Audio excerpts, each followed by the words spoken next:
चेहरे पे बाल, चेहरे पे एक्नी, फोड़े फुंसियां निकलते हैं, बाल झड़ने लग जाते हैं, पीरियड्स टाइम पे नहीं आते हैं, ये लक्षण है पीसीओडी के। आपका वजन बढ़ा नहीं और आपको पीसीओएस की बीमारी हुई नहीं। अंडेदानी में पानी की गांठें, अल्ट्रासाउंड की मशीन में आते ही घबराहट हो जाती है। पीसीओडी या पीसीओएस लगभग एक जैसे हैं एक लेमैन के लिए। इसमें ऑपरेशन की आवश्यकता नहीं होती है किसी भी स्टेज पे। इसको केवल दवाइयों से, खान पान से आप बदल सकते हैं। ये क्यों होता है? ऐसे सवाल अक्सर लड़कियों के दिमाग में आते हैं। आज हम बात करेंगे पीसीओडी है क्या। हर महीने लेडी की अंडेदानी में से एक अंडा मैच्योर होता है और वो अंडेदानी से निकलता है।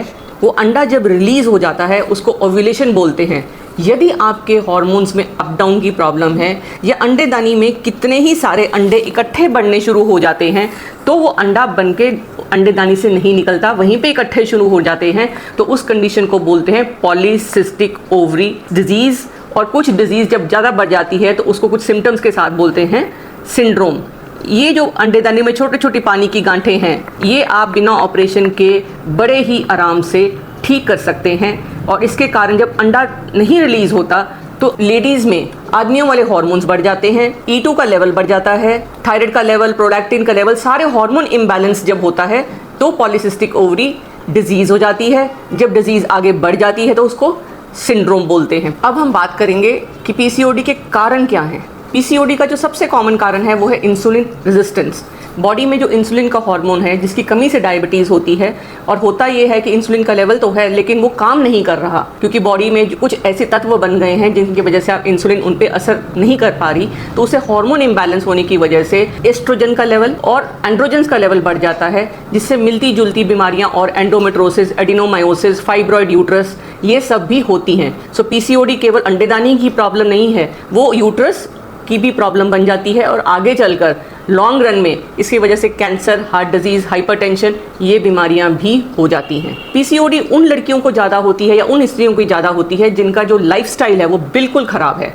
ना तो वो सैर करती हैं, ना वो एक्सरसाइज करती हैं, खान पान उनका ठीक नहीं है, जंक फूड ज़्यादा खाती हैं और उनका वजन बढ़ रहा है और तनाव में रहती हैं। और प्लस उनकी नींद का जो टाइम है वो ठीक नहीं है। बिकॉज एक हमारा साइकिल है लाइफ में जिसको हम सर्केडियन रिदम बोलते हैं। अगर सर्केडियन रिदम आपकी डिस्टर्ब होगी तब भी आपको पीसीओडी का रिस्क बढ़ भी जाएगा और हो भी जाएगा। इसका ट्रीटमेंट क्या है? ये एक छोटा सा देसी टोटका, D for diet, E for exercise, S for sun, S for sleep, Y for yoga. Diet में आपकी चीनी एक ऐसी चीज़ है जो आपको टोटली बंद करनी है हर फॉर्म में, चाहे आप चाय पीती हैं, चाहे आप चॉकलेट खाती हैं या आप गेहूं, चावल, आलू, जिसमें भी कार्बोहाइड्रेट है, जिसको हम शुगर के पेशेंट के लिए बंद करते हैं, वो चीनी आपको टोटली बंद करनी है। इसके अलावा आपको एक्सरसाइज करनी है। आपको कम से कम 30 से 45 मिनट की रोज की एक्सरसाइज की आवश्यकता है। चाहे आप रनिंग करें, चाहे आप जॉगिंग करें, चाहे आप एक ही जगह पे खड़े होकर कूद लें, पर आपको 30 से 45 मिनट की एक्सरसाइज की जरूर आवश्यकता है।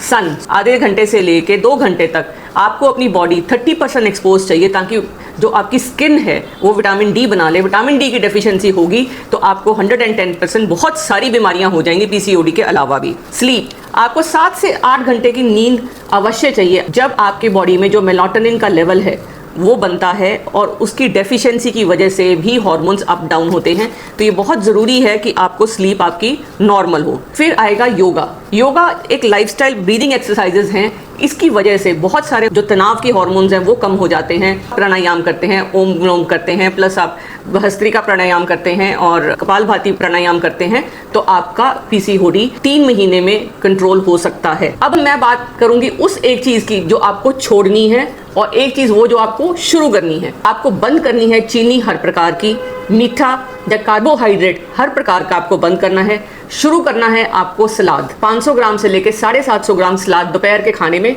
अवश्य खाएं।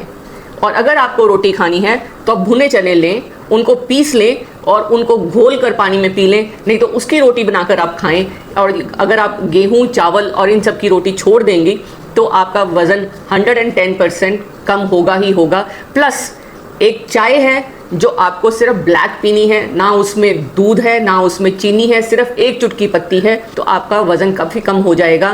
केवल चाय बदलने से 3 महीने में 3 किलो का वजन कम हो जाता है। सैलेड और चने की रोटी खाने से और आपका वजन कम हो जाएगा। प्लस आपको 8 से 10 गिलास पानी अवश्य पीना है।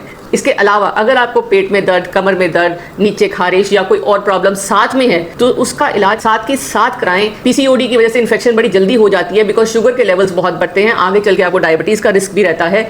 तो इन सब चीज़ों को अगर हम नहीं कंट्रोल करेंगे तो आपको आगे चल के प्रॉब्लम बहुत ज़्यादा बढ़ जाती हैं। अब भी कंट्रोल करेंगे, जब आपको पीरियड्स शुरू हुए हैं तो ये प्रॉब्लम आगे नहीं बढ़ती। अगर ये बाद में जब बढ़ जाती है तो ऐसा नहीं है इसका इलाज नहीं हो सकता, इलाज हो सकता है, टाइम लगता है। प्लस आपको प्रेगनेंसी लेने में दिक्कत हो रही है पीसीओडी की वजह से, तो घबराएं नहीं, आप मुझे कॉल कर सकती हैं, मुझसे कंसल्टेशन ले सकती हैं पीसीओडी के बारे में। अगर आपको निसंतानता की प्रॉब्लम है या संतान की प्राप्ति नहीं हो रही या कोई भी समस्या है जिसकी वजह से आपको संतान की प्राप्ति नहीं हो रही है, बार बार गर्भपात हो रहा है या आपकी सारी रिपोर्ट्स नॉर्मल आ रही हैं फिर भी प्रेगनेंसी नहीं हो रही है और आप डॉक्टरों के चक्कर काट काट के थक गए हैं, तो आप मुझे कंसल्ट कर सकते हैं। मैं डॉक्टर सोनम करनाल से